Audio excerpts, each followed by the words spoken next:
Hey everyone, welcome back to Today in Tech. I'm Juliette Beauchamp and I'm here with Macworld Executive Editor Michael Simon, as well as Computer World Executive Editor Ken Mingus. And we are live on LinkedIn and on YouTube. So if at any point during the live stream you have any questions or comments, please do leave them in the comment section in the live chat, and we'll do our best to get to them during the live stream. So the topic of the day is upcoming Mac hardware announcements. Some, or maybe all of them, are rumored to happen at WWDC. The keynote for that is June 7th. And it kind of seems like most of the Mac lineup is getting a refresh. So I guess, what can we expect? Michael? That's over to you, buddy. What we can expect at WWDC? Possibly nothing. Sometimes these rumors exist. I don't know if you remember, but last year the new iMac was rumored to land, right, with the new design and all that stuff, and that didn't happen until this April.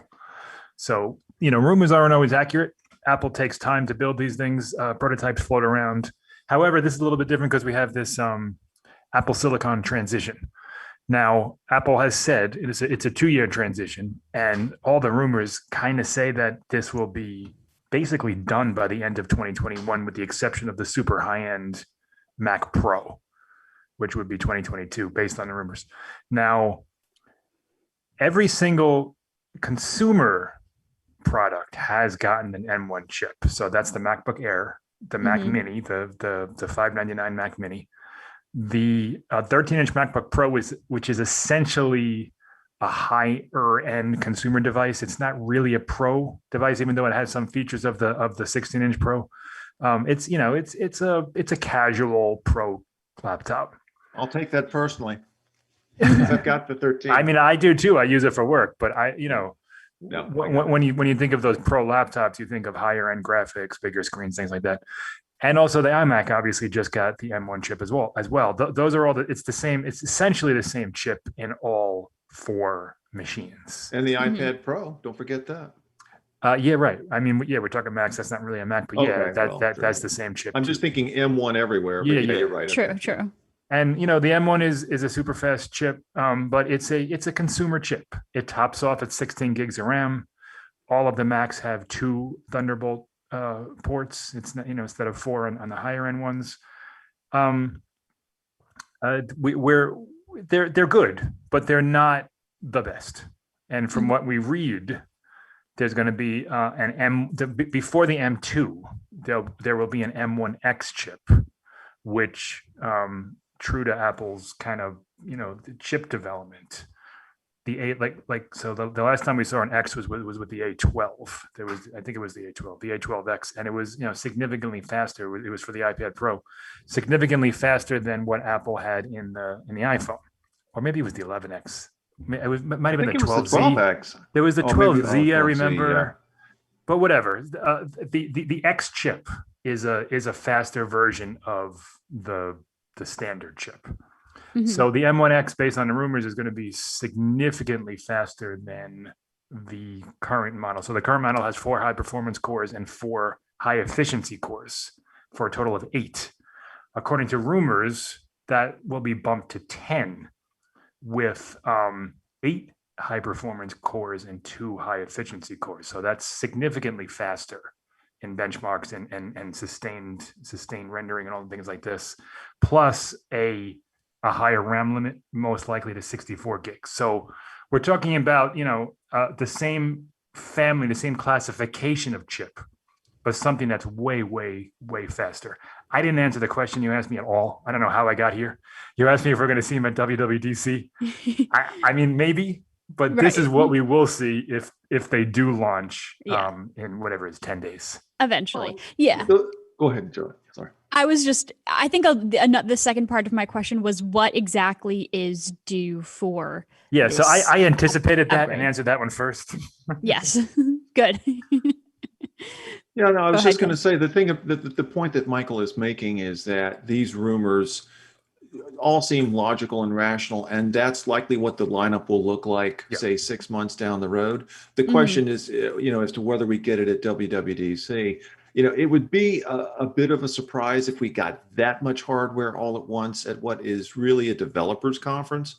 Now Apple maybe they've used it before. It depends on, but for like, this amount of hardware, on their Michael? mood. Well, the iMac That's Pro a lot of hardware. The iMac Pro launched at WWDC and didn't ship until December. The Right. Mac Pro launched at WWDC, didn't ship until December. We've gotten MacBooks at WWDC before. I mean, do I think we're going to get all of them? No. I think we could get the 14 and the 16-inch, the rumored 14, 16-inch MacBook Pro could arrive. We could get the higher end Mac Mini, because that's also a Pro machine. We could get a peek at the Mac Pro. Apple likes to do these kind of sneak peek preview things at that conference. The reason why I'm a little bit more bullish on these things announcing here is because, well, for one, they're for developers. These are the machines, Sure. that's the audience. The coding and rendering and things like that, things that they're going to do require these machines. And because we're talking about a whole new architecture here, in my mind, developers still haven't gotten the Apple Silicon transition. I'm sure a lot of them use, an M1 Mac Mini or an M1 MacBook Pro, but they're not comparable to the high-end Intel machines that they would have bought, the 27-inch iMacs, the Mac Pros. So Apple still has to really sell this stuff to developers, why we're abandoning Intel, why it's better. 16 gigs of RAM, that's not enough when you're doing the type of things that these developers do. So I think that they have to sell it. I think that this is the audience to sell it to. So at the very least, I expect to see a demonstration of the M1X chip, charts and things, and one, if not 2 or 3 of these machines to make their debut in a week and a half. And I don't know if they're going to ship immediately. There's a lot of issues with supply shortages and constraints and things in the industry as a whole, not just Apple. It hasn't really affected Apple yet because they're in a bit of a unique position.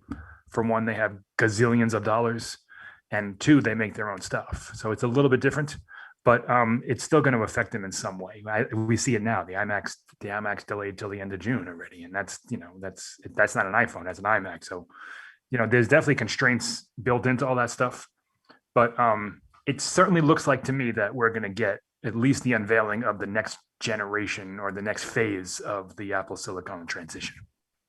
Yeah, I do think that the most logical and likely hardware announcement would be the MacBook Pro, the rumored 14 and 16-inch models.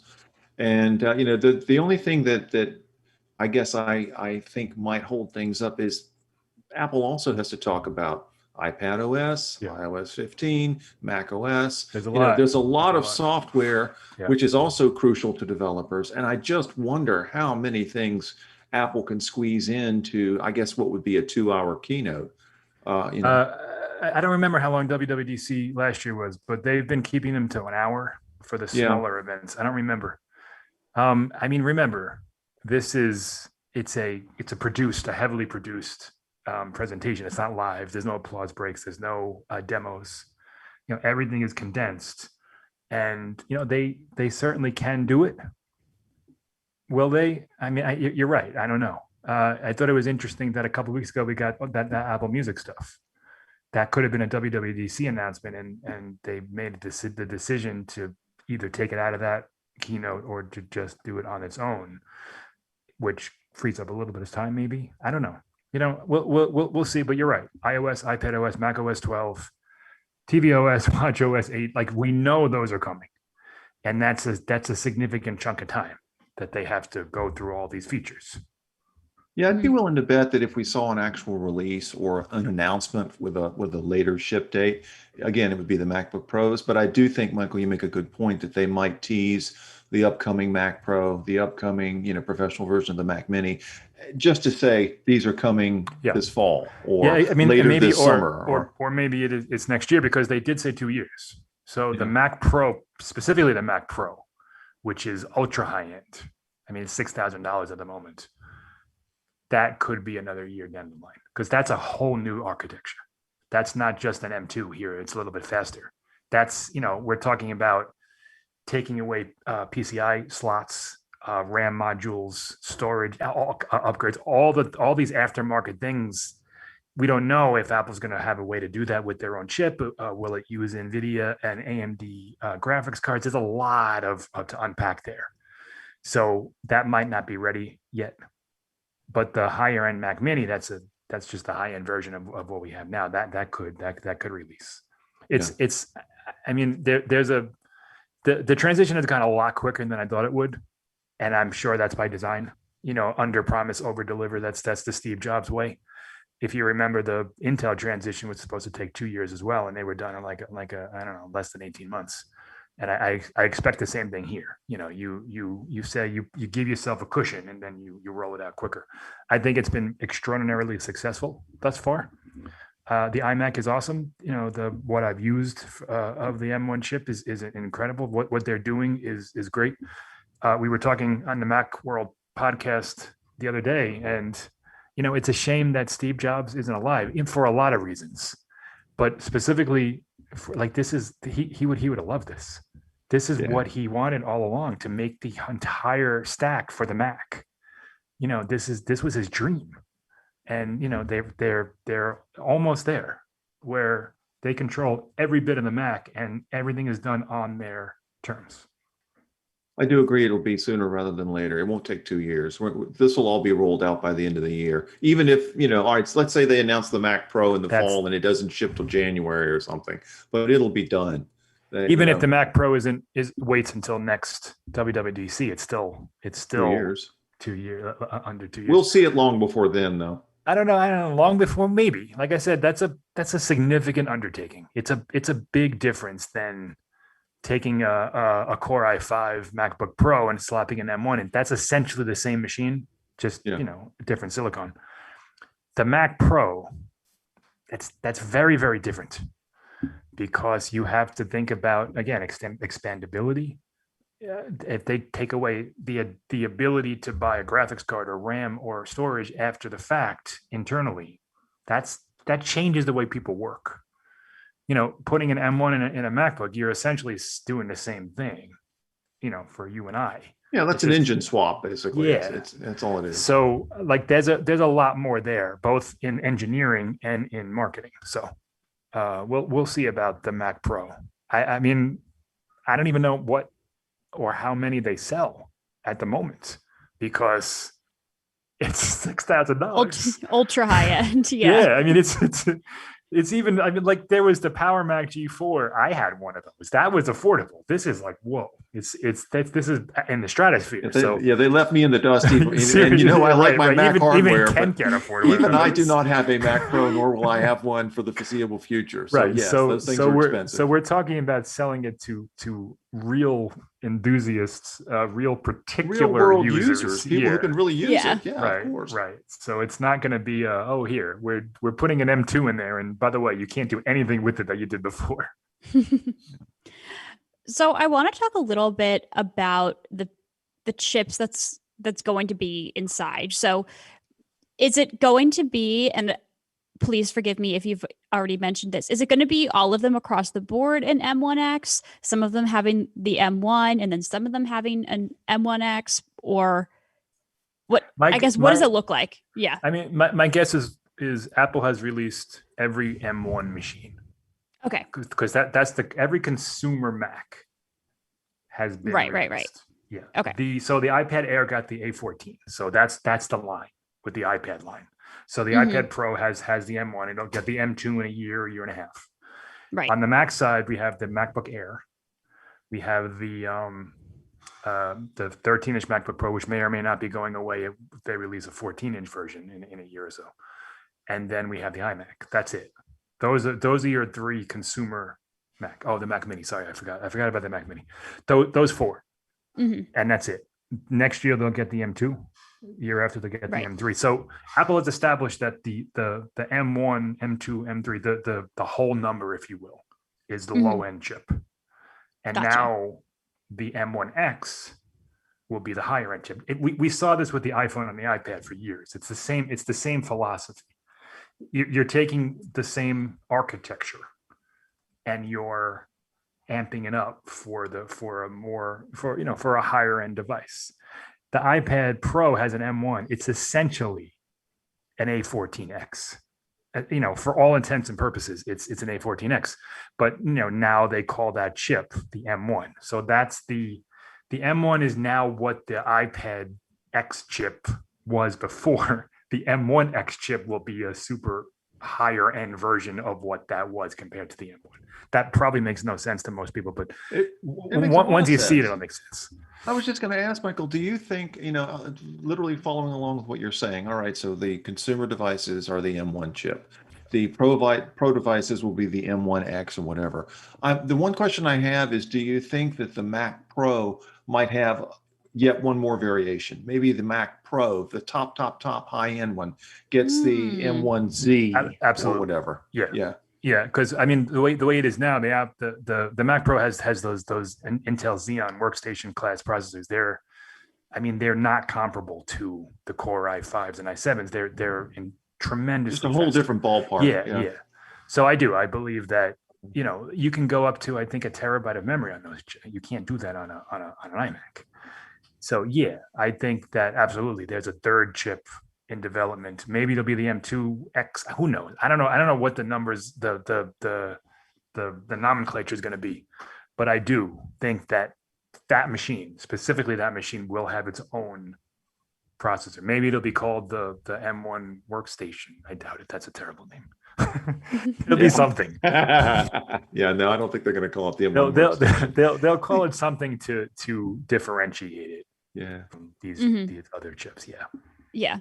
Because obviously, remembering last year, the big announcement of WWDC, at least on the hardware side last year, was the M1 and the transition to Apple Silicon. Well, they didn't call it the M1. They called it Apple Silicon. Yeah, Apple Silicon. Yeah, that was the big deal. We all knew it was coming, but it was that was the change. Yeah. So it feels like, I don't want to speculate too much, but it feels like at minimum there could be like some sort of new chip news, because like you said, Mike, this is the audience for it. Yeah, I think so.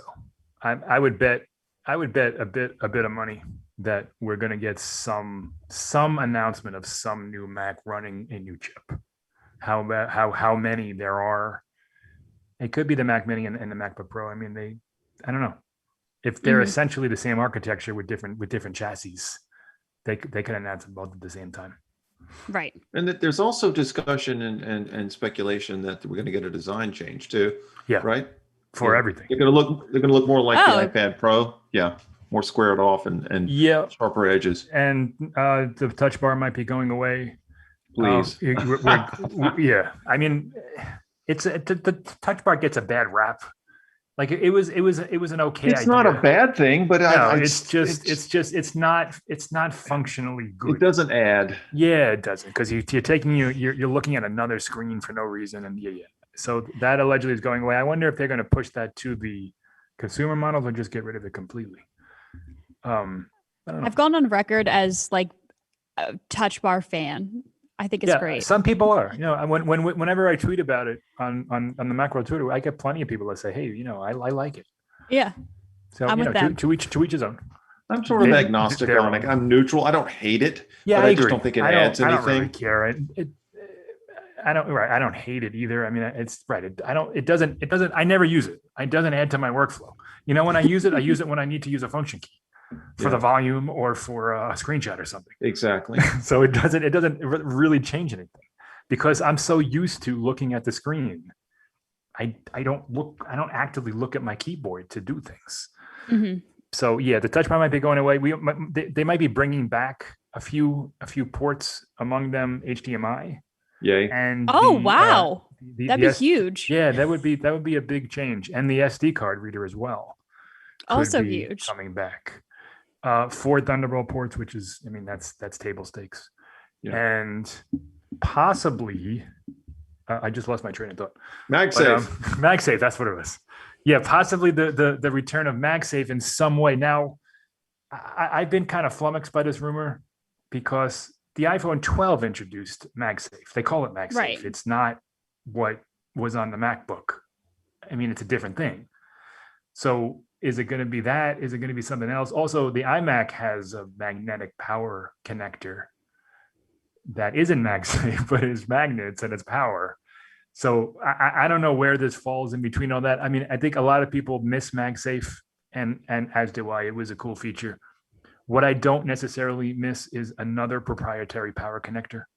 No, So please, no. if they do bring back MagSafe, I hope they keep the ability to charge via USB-C, so you have that option as well. When you're traveling, you don't have to bring yet another plug.